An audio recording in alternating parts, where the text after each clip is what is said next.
Почитувани гледачи, добро вечер. Ова е анализата на 24 вести, а јас сум Сеад Ризвановиќ.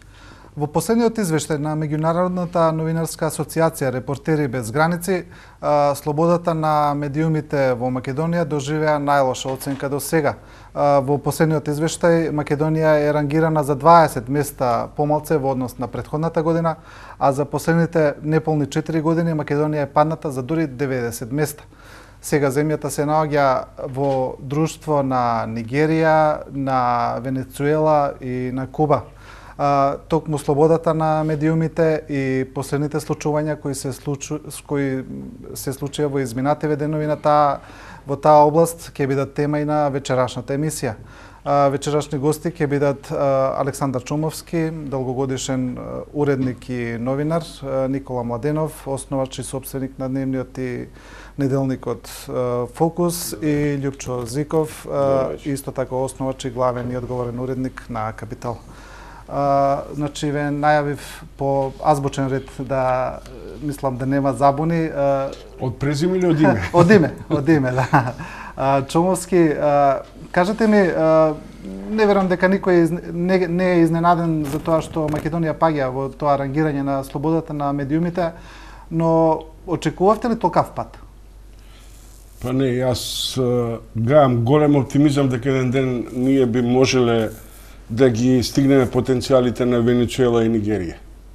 Зошто? Па затоа што имаат бруто општествен производ пер капита 10 пати поголем од Македонија, богатстви со традиционални и непремостливо за нас поимање колкави се потенцијалите на нивниот економски развој. Но она што е потврда на мојата теза дека овој тип на нов неокапитализам или неосоциализам во тој тип на земји каде што ние сега припаѓаме де факто, има обратно пропорционална реакција.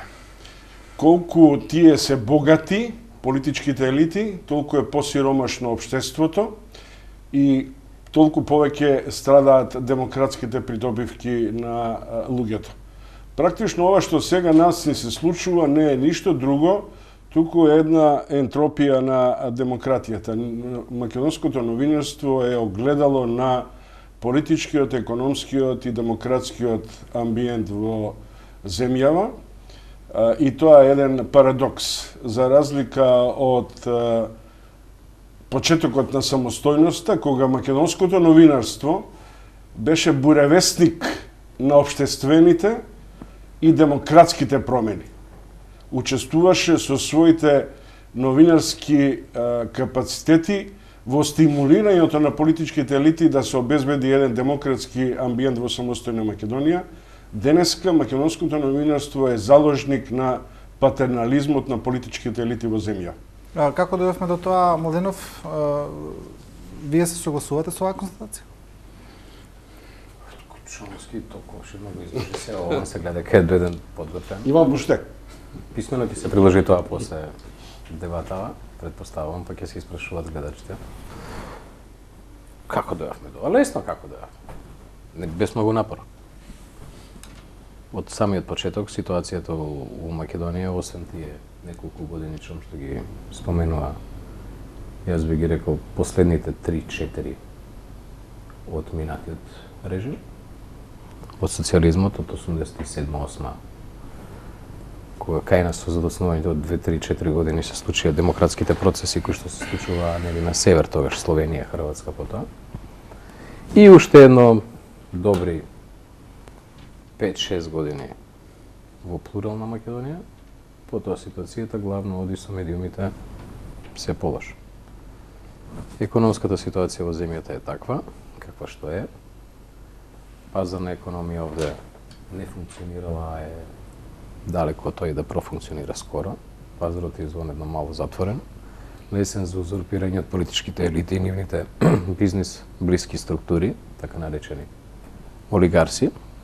Значи олигарси, кога кажувам, не зборувам тоа во смисла на оние од времето на едните или од другите олигархија, во генерално, по дефиниција, човек во бизнисот близок до одредена политичка гарнитура, кој благодарејќи на политичките конекции стигнува до одредени бенефиции и привилегирани позиции на пазарот. Значи да немаме нејасно Добро, што подразбирам по добро, но сега видите, тоа е веројатно една состојба која постои секаде. се гледа дека сум неиспремен дојден ја, не може зборуваме за олигарци, за не, сакав да малце да се задржиме конкретно кај нас.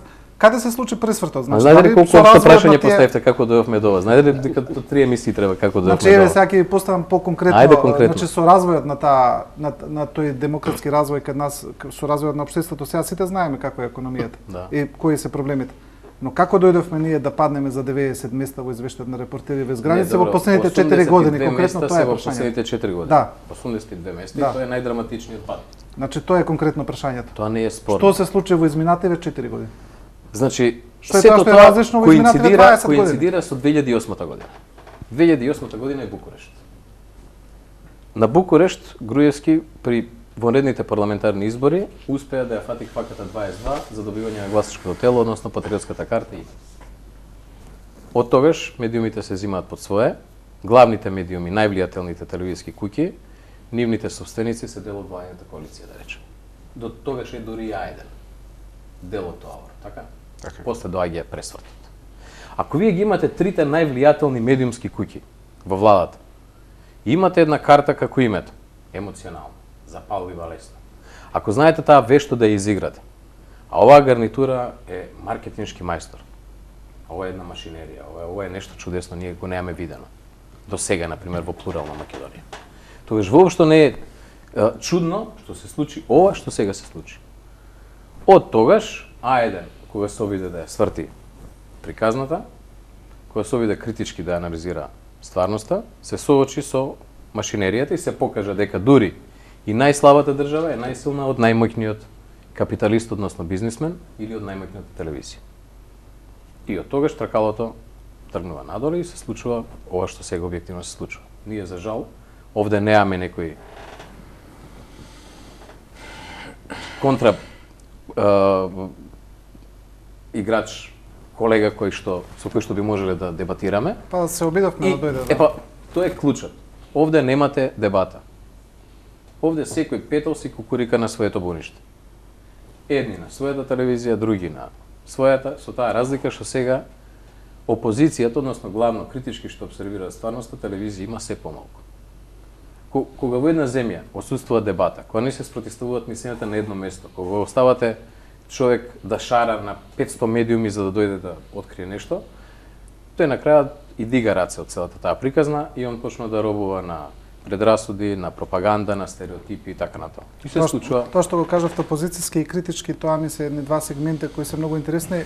Кога ја велам опозицијски, не мислам политичка опозиција. Да, тоа Ја мислам токму тоа, опозит, да. различно.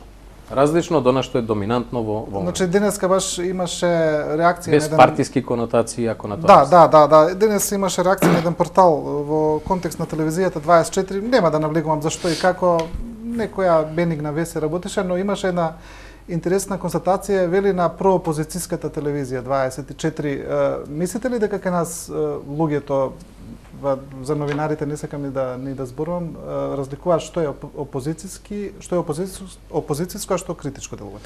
Па тоа е клучниот проблем во суштина. Значи и оваа дебата вечерва веќе некој ја ставил во контекст на тоа дека е направена во проопозицијски медиум, заради тоа што ние се обидуваме растеретено да разговараме за проблемите во земјата. Сега како дојдовме до оваа точка да се поларизираат во две крајности фактички медиумите, луѓето и така натаму.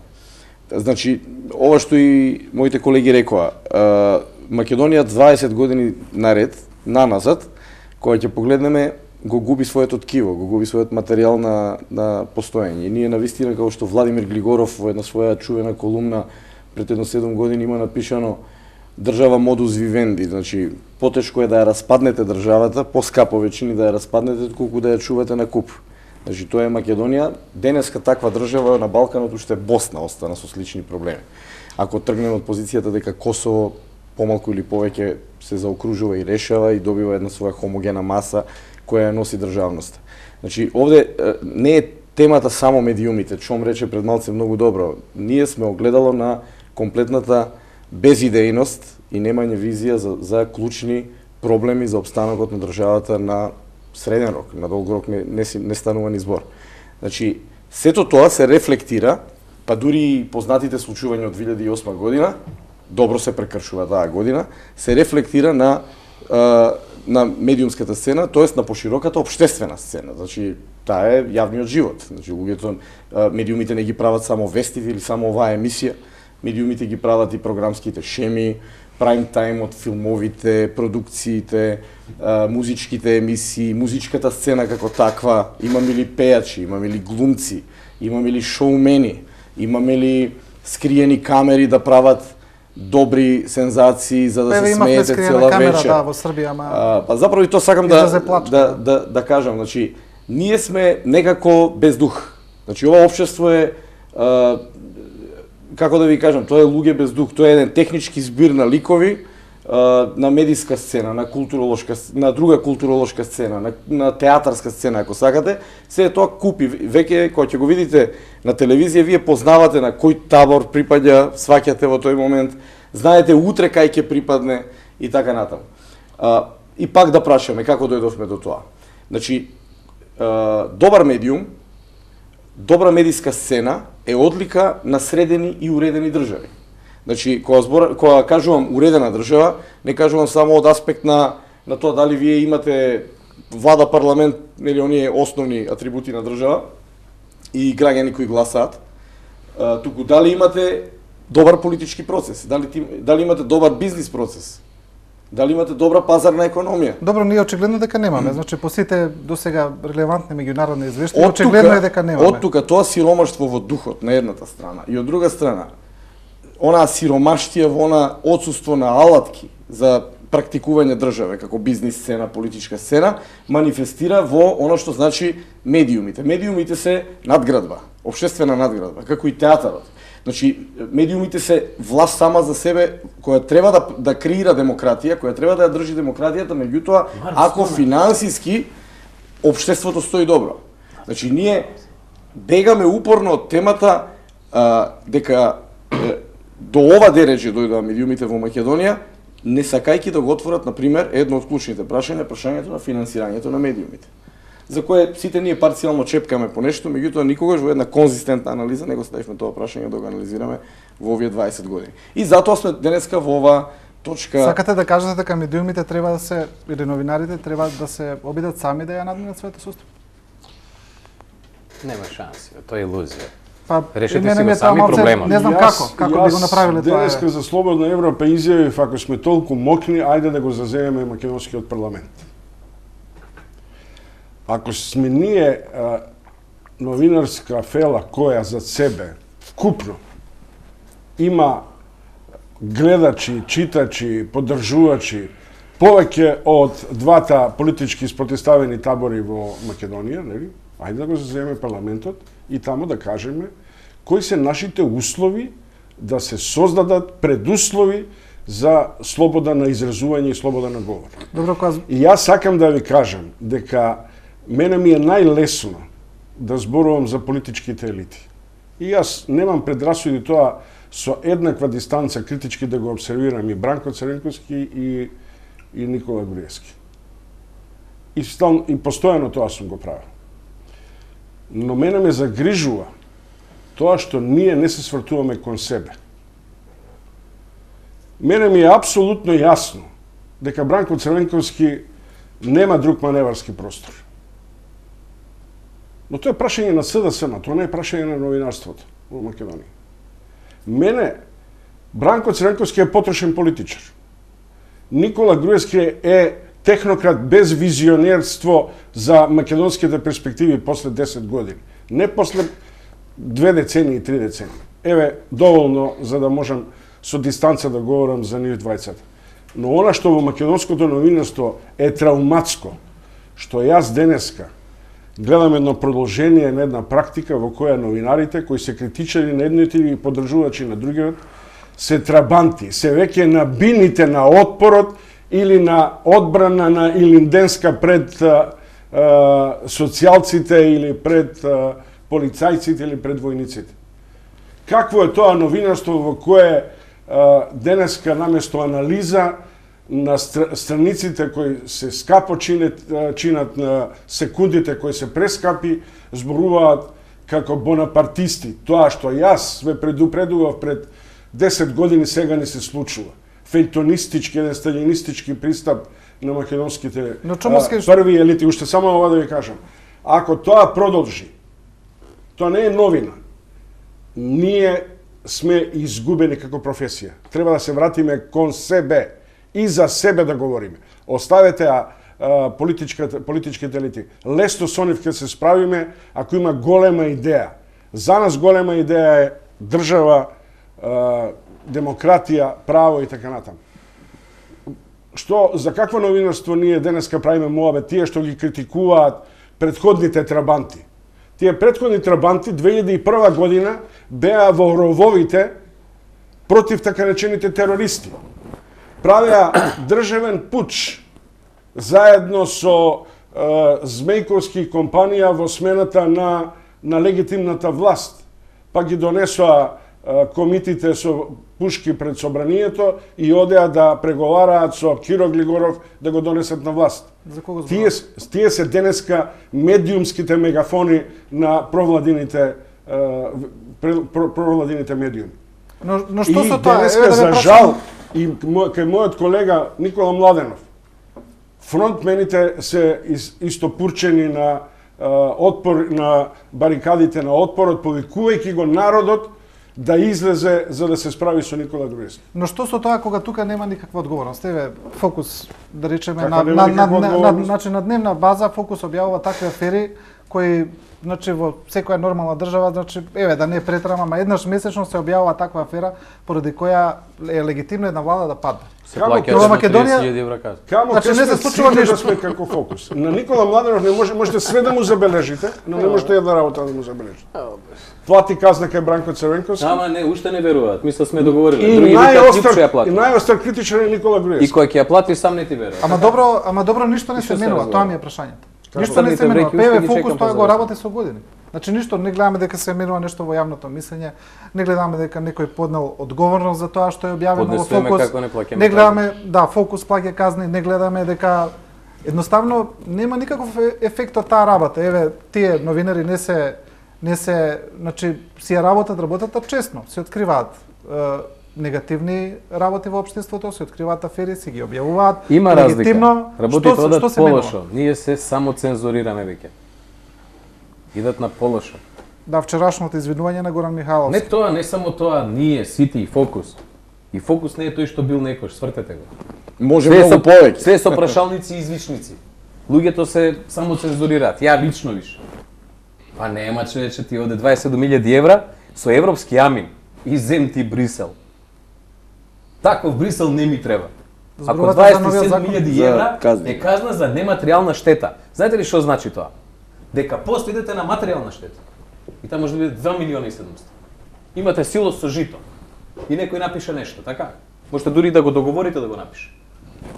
И после тоа некоја будала, а некој судија велелепер, со разноразни школи, академии и така натаму завршени, утре најде една каузална врска меѓу тоа што вие сте го напишале, така? И изгубена некоја добивка. будала, да, му направил материјална штета. Значи тие 2.700 може да коштат на крај 2.700 милиона.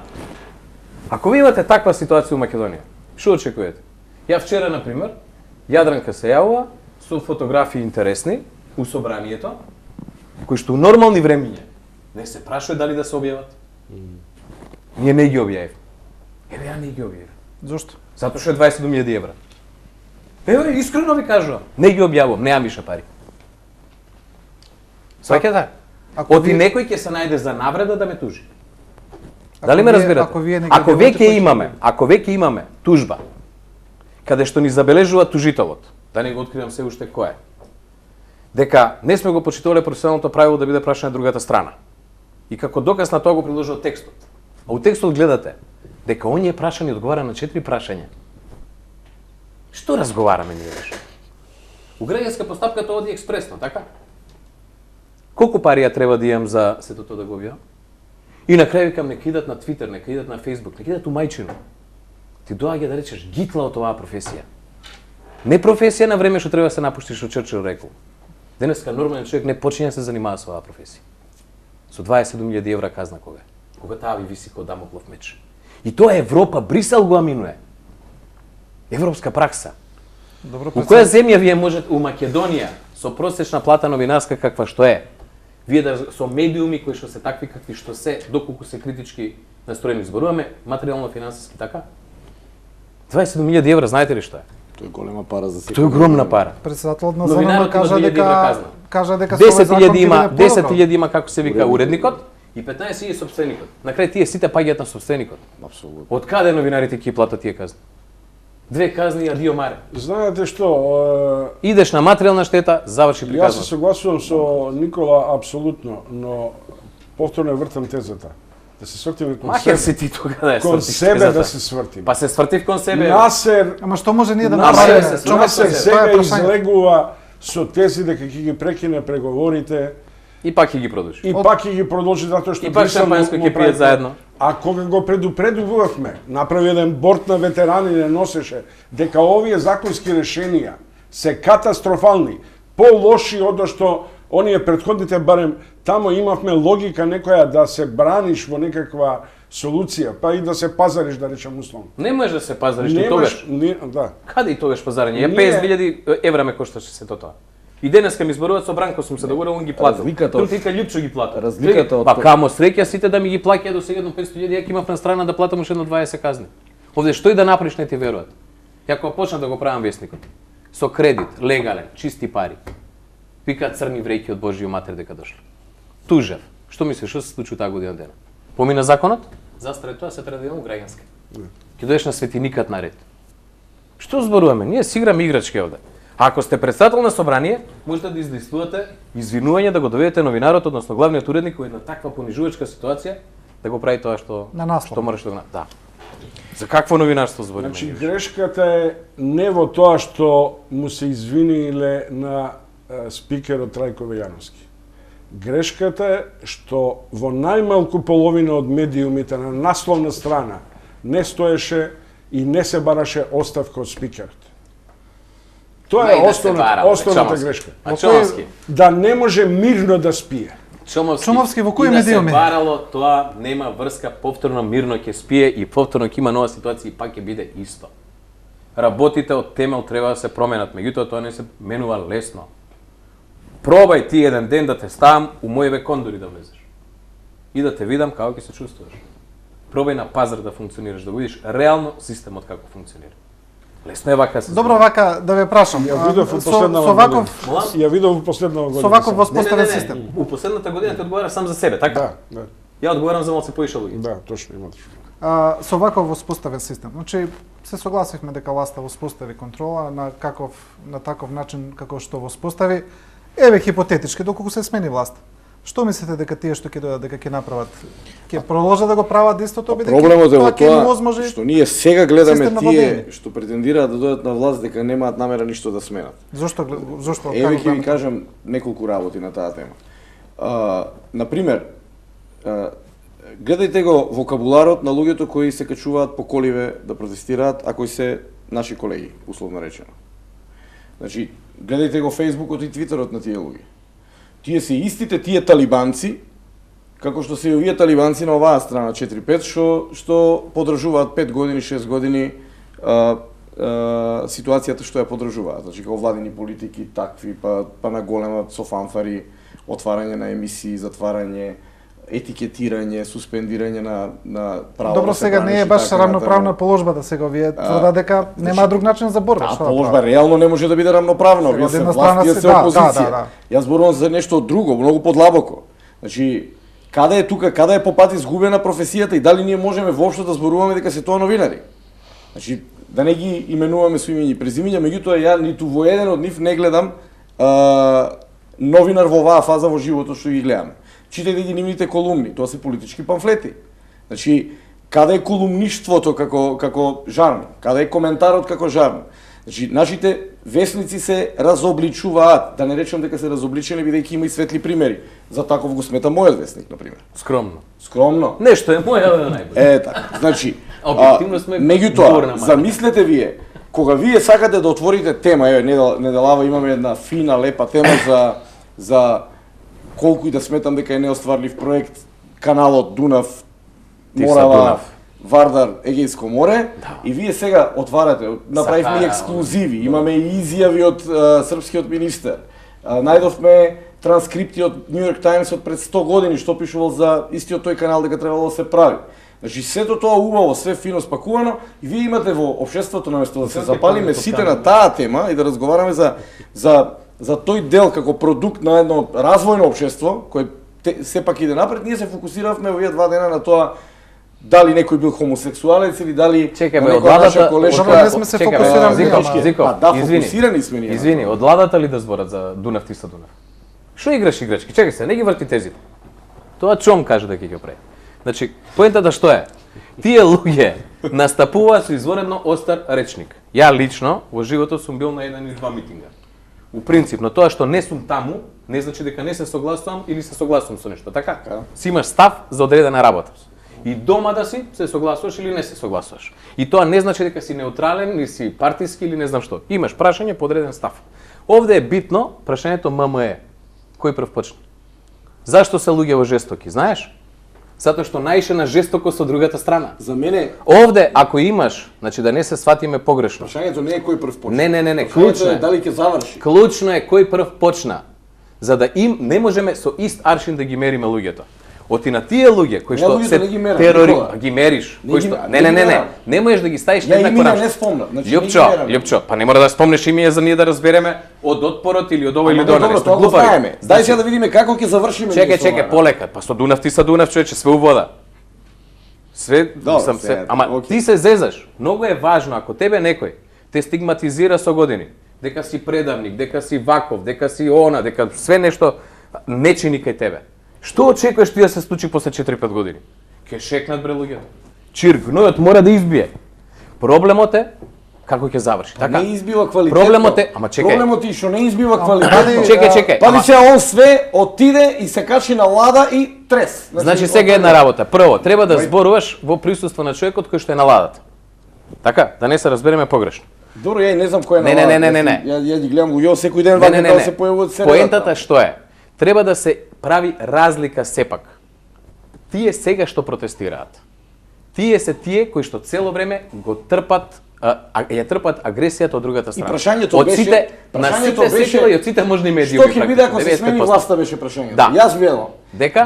слушајќи ги тие луѓе сега, ние ништо поарно нема да функционираме кога тие тоа луѓе е- бидат на власт. Тоа е легитимен став ако така мислиш, така? Апсолутно. Ја се надевам дека може би Тие не кажуваат што ќе прават. Јас Еве и оваа емисија нека биде повик утре на ладата кога ќе се качат да кажат како тие ќе го решат новинарството. Добро, рано е уште. Ама не можеш Рано да е го очекуваш кажат, во но- овој момент да се случи така. Чом, Но, следното премногу е рано подпрашање... тоа да се очекува. Меѓутоа морам да ви кажам дека е на сцена отпор поради отпор, не со идеја. Значи ова е инстинктивен Имено, отпор. ама и нормално. Значи е. нема филозофија на тој отпор. Добро. Меѓутоа јас да ви кажам една работа, кога се работи за новинарството. Што е разликата од перверзниот тоталитаризам на врз медиумите на Никола Груевски и затварањето на А1 со заминувањето на демонстрантите пред телевизија Сител. Чому беше тоа? Тоа е приватна компанија. Може да се согласат и да не се согласат со Латас, иако Латас е нивен продукт и Ивона. Зошто протестираат таму? Што е разликата меѓу протестот на Бранко Црвенковски пред МТВ и влезот на Лјупчо Георгиевски и Борис Мајковски во МТВ? Тоа е поентата. Што е разликата? Пошто јас да правам диференцијација? Знаете што е разликата? Што тогаш МТВ ја бранеа новинарите. Новинарите ја бранеа МТВ. Денеска новинарите треба да се одбранат и од Бранко и од Груја. Без тоа ние немаме перспектива. Не Брисел, не Вашингтон. Кој год да дојде тука, ние немаме перспектива. Зошто Ај новинарите сега, треба да зашто се ние одбранат? Извини, не, ај се пошто фино си почнеме Клучно да дискутираме. прашање, да. Фино почнеме да дискутираме. Зашто немало на другите медиуми солидаризирање со Крамарска, да речеме, така? Е па ја која плаќав казната? Освен Чом се сеќа и уште еден-два медиуми, кој друг Никој. нешто правеше, следеше целата приказна? ЗНМ беше доведено на ниво на Сдружение на хендикепирани лица да ми просто се сета почит кон нив. Каде Ова е што многу Црвенковски, ЗНМ се. каде што Црвенковски половината сакаше да ја даде од парите на децата без родители и ја даде, мислам, така? Да. А втората половина од моите пари ја беше наменил за нив. И благодарејќи на еден двајца колеги таму, во последен момент они тоа го одбија. Ајде, мислам, Чомби, Пори. ти си значи секогаш се има генеза поборник на приказнава. Знаеме дека си поборник на работење според новинарски стандарди, стално го нагласуваш тоа и мислам дека вечерашната теза ти е во тој правец цело време. Но, дали можеш да работиш според стандарди во вакви услови? Значи, ние не знам дали се согласуваме или не, но ние де факто имаме режим. Ама знаете што? Дали во Јас услови не на режим работам можеме според да ваквите стандарди. Дали можеме да Разбираш, работиме? Што е Добро, тие што работат. Што е мојот Тие што работат. Ма да ви кажам една работа. Тие што сакаат да се изборат за своето право, за Јас се слобода, за согласувам дека е слободен говор. дискреционо право на избор на професијата и на избор на интегритетот. Жалосно е при што и за себе и кај себе сносам вина. Што се формира генерација после нас, една помлада генерација, која не може да ги препознае елементарните услови на и стандарди на новинарството. Вие денеска имате помлади колеги кои на слушателите им викаат талибанци, морони, затворете го микрофонот, не може он да говори, ако не дај Боже го критикува Никола Груевски. Во услови во кои не го измислија Хајд паркот они. Добро, не зборуваме Ние за 25 најекстремните примери. години правевме Хајд парк, па тоа беше основната работа во Не зборуваме за Македонија. најекстремните примери, Има чом? голема идеја. Во Македонија сега имаме најголема шанса новинарството. Прв пат ни се појавува можност и шанса за нов радикален пресврт. Да видиме што ќе се случи со решавањето на споразумето. И сета оваа мимикрија се врти околу тоа. Сета ова. Ова другото е само израз кој ние брзо ќе го решиме. Јас директно Мислиш ќе ја дека прашам. и политичката криза е во... Јас директно ќе ја прашам Тој колешката која ги сатанизираше колегите со антизаконски и дискриминаторски однос поставувајќи дека се хомосексуалци. Грешката знаете во што е? Што тамо немаше лесбејки, што немаше лесбејки. Нема и кон мене ќе покажа. Добро, мислите ли дека се дефокусира уопште целата поента со тоа кој е хомосексуалец и тоа дека биле повредени женските права, не знам, анкетата на Вест, а никој не го спомнува веќе тоа дека е главен и одговорен уредник на највлијателен, најтиражен дневен вестник, може Младенов нема да се согласи, не знам, кажа дека е цензуриран. Значи си напиша на Што да не се насловна и кажа дека е цензуриран. Вест е најтиражен вестник, тука нема спор. Добро, Најтиражен дневен вестник. значи главен и одговорен уредник, Да. може за прв пат напиша до сега Македонија, не знам, вие Добро. сте поискусни, дека Добро. е цензуриран, дека Добро. повлекува веста поради притисоци. Океј. И сега сите зборуваме за женски права, зборуваме за што напишале кој е хомосексуалец, Горан тоа Михайловски, некако го... Горан Михайловски го има напишано тоа. Да.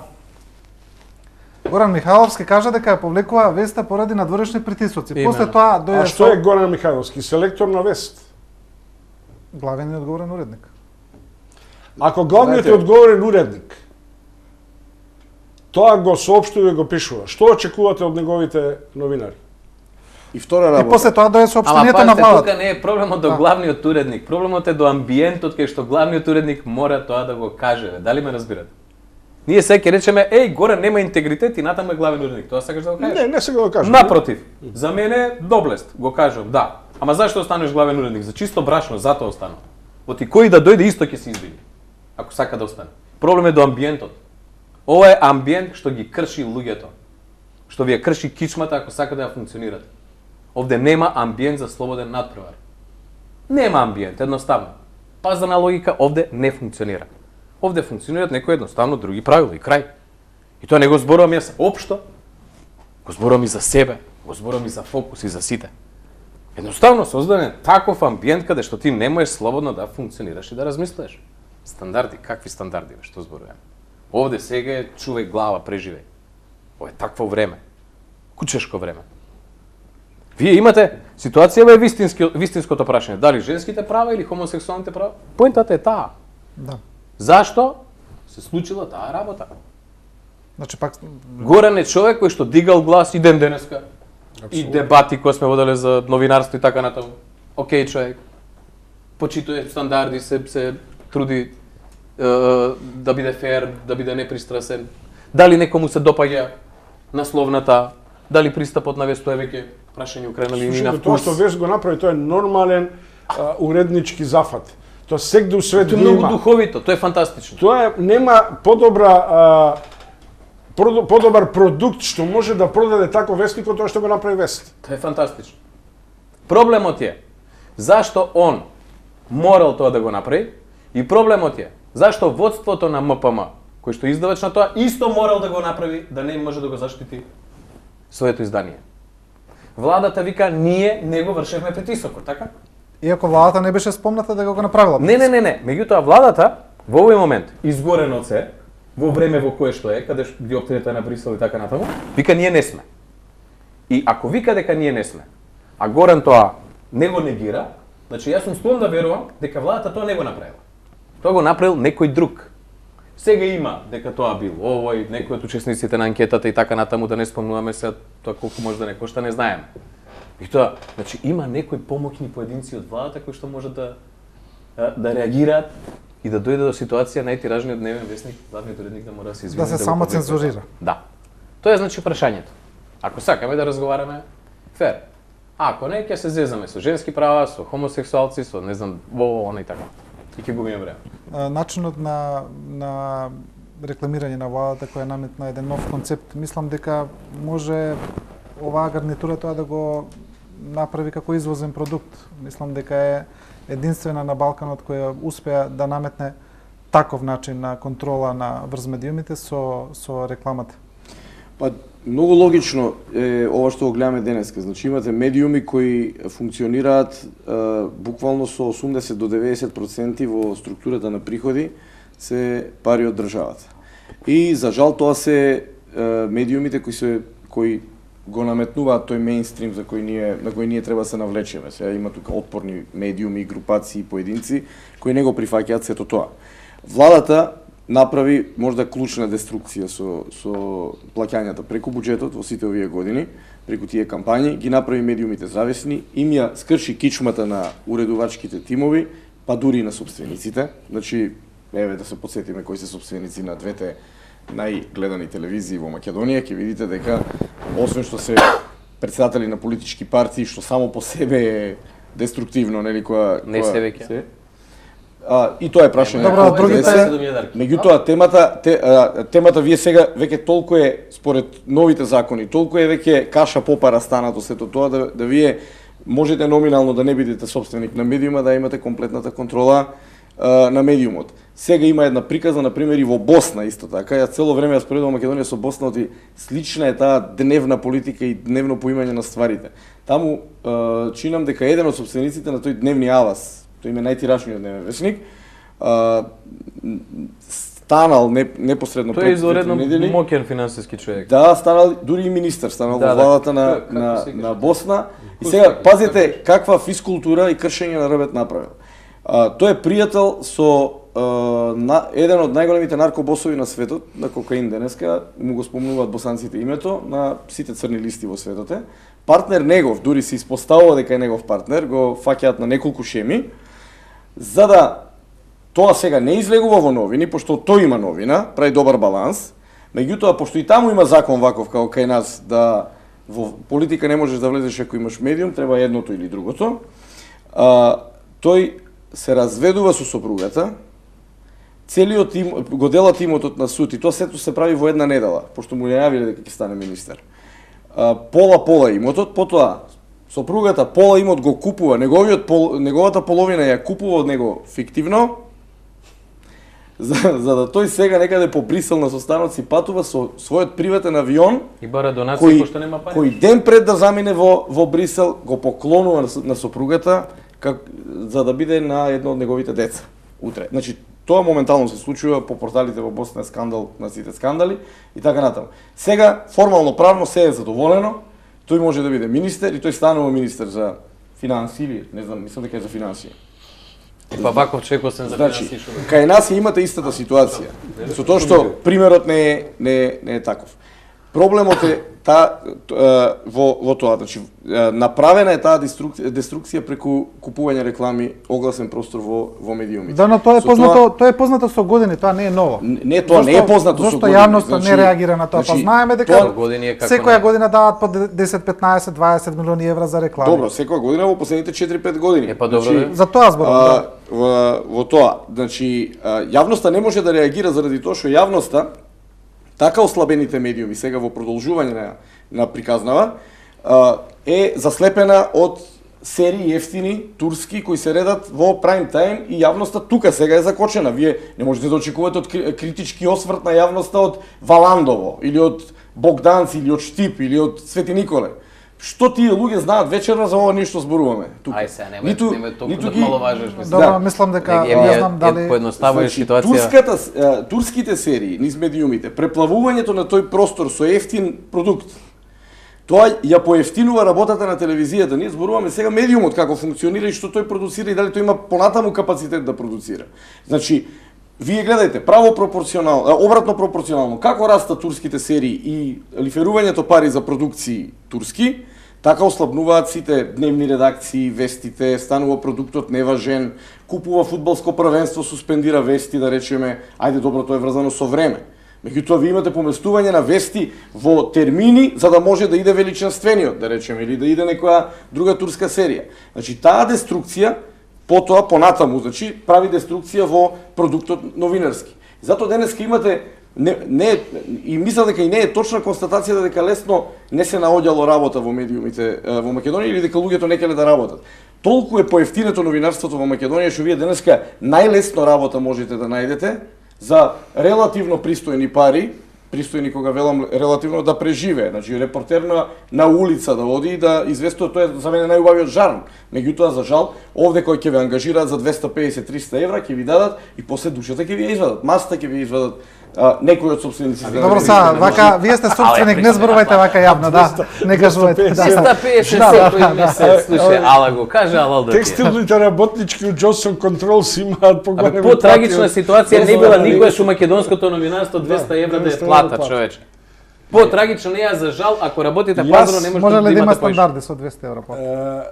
Имам една теза која мислам дека телевизиите кои така здушно се бунат без дно со владините реклами ќе ја доживеат сопствената голгота.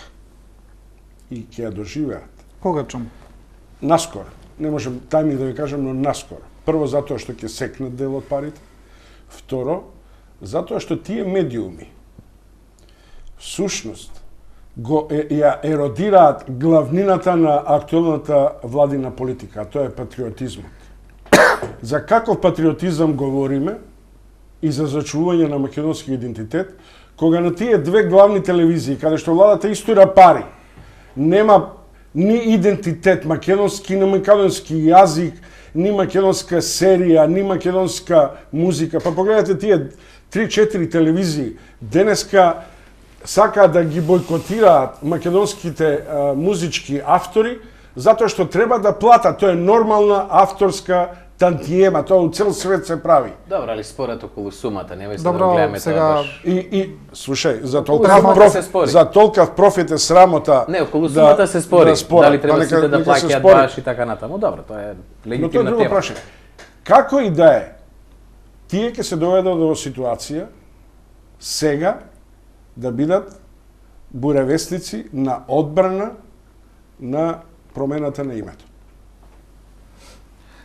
Мислите дека ќе им биде лесно? Мислите дека сите ние други забораваме? И така ќе издише. гледам дека по втор пат го потенцираш ова. Мислиш ли дека слушнав една таква теза дека сето ова што се случува сега е всушност поради промената на името? А зашто мислите дека Филе и Ораф и Расмусен и сите други толкава концентрација имаат кон Скопје и кон власта? Од тоа што го сакаат Груевски и не го сакаат само Бранко Црвенковски? Тие не го сакаат Бранко Црвенковски да дојде. Но го поддржуваат. Мојата теза е дека најголем поддржуваш на Бранко Црвенковски е Никола Груевски. Се додека постои Бранко Црвенковски, Никола Груевски се одржува. Тие сами меѓусебно се хранат. Ние во овој момент во македонскиот политички, економски, па и бизнес амбиент нема алтернатива. Тоа што вели Никол, постои страф од мисла, а камоли помисла за слободно изговорен збор. Те прашам тебе, конкретно сега ми дојде баш на ред. Многу кажаа конкретно за тебе, што се буни тој чом дека нема слобода, па еве, после ајден си отиде во МТВ, си направи емисија. Како тоа нема слобода во македонските медиуми? Јас не тврдам дека нема слобода на медиуми. Во Македонија постои формално плурализам на медиуми, формално, но тоа е квантитет, нема квалитет во тоа.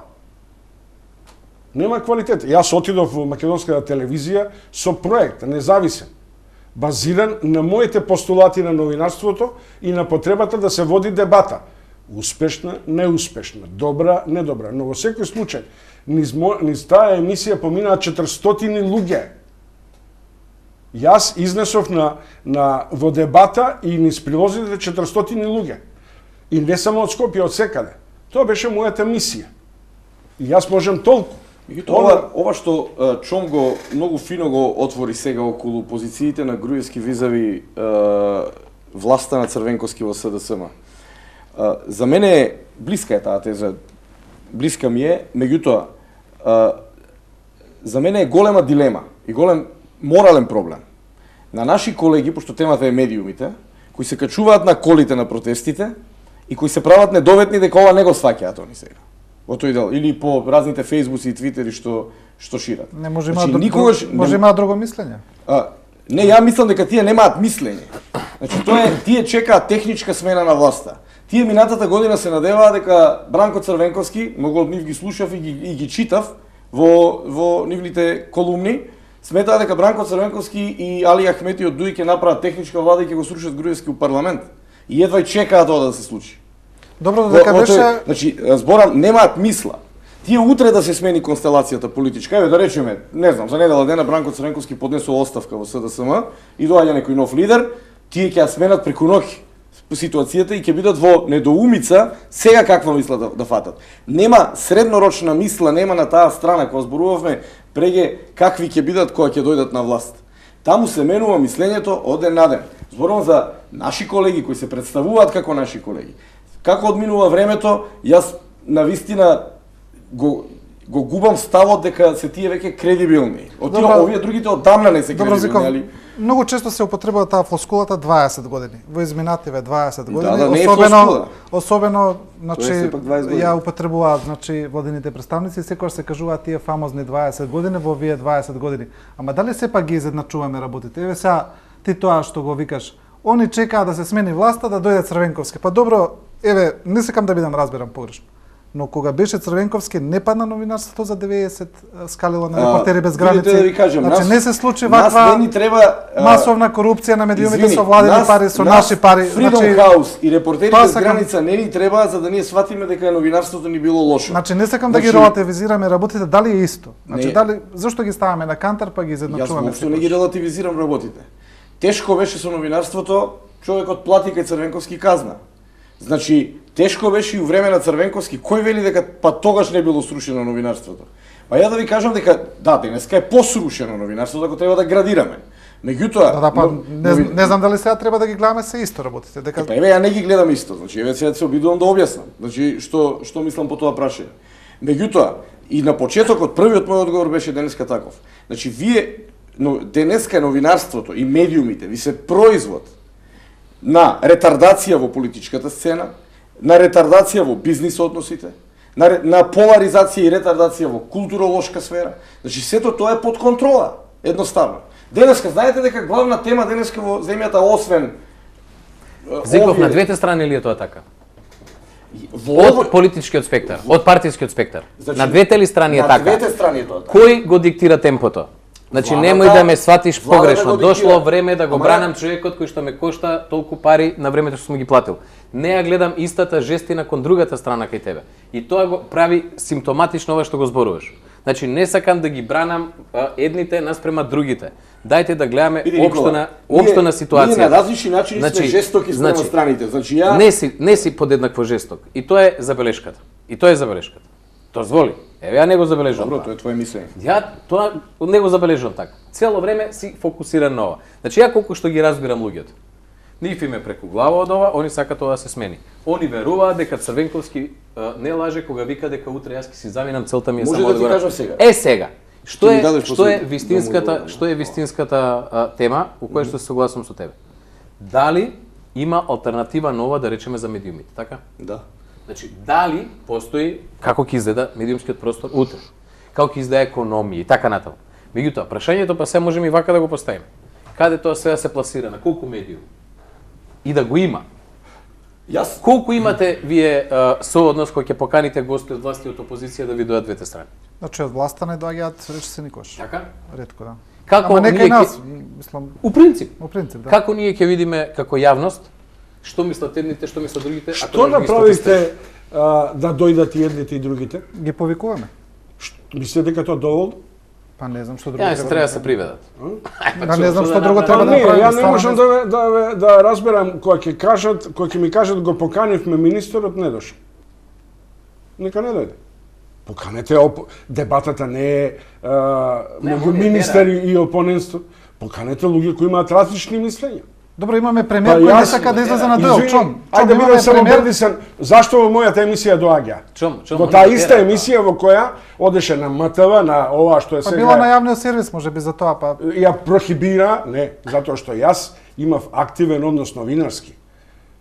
Знаев да пласирам тема, знаев да имам алтернатива на соговорници, знаев нив да им предочам и на едните и на другите што се слабостите. Човски, знаете, Чекај, буквално да им не сум видел на твоја емисија дека биле у дуел, у дебата Груевски Црвенковски. Никош, нигде не биле. Значи, Но јас сум ги канел. Ама истото е, Ама не е точно. Ама затоа кај мене Никола Груевски беше на соочување веднаш после изборот на владата со бизнисмени со беше Изиков 20. Добро, мора да завршиме. Нормално ли е за еден премиер да не сека да излезе на дуел со главниот политички опонент без разлика кои се образложенијата? ТВ дуели лидерски се прават само и непосредно за крупни прашања и пред локални избори. Нема ТВ дуел на телевизија, ни на една телевизија во светот надвор од тој временски простор. Добро, еве за било кога. Дуелите, политичките дуели се одвиваат во парламентот. Не можете да очекувате секој ден која ќе му текне на Бранко Црвенковски да го повика. Не е така, немало ни еден.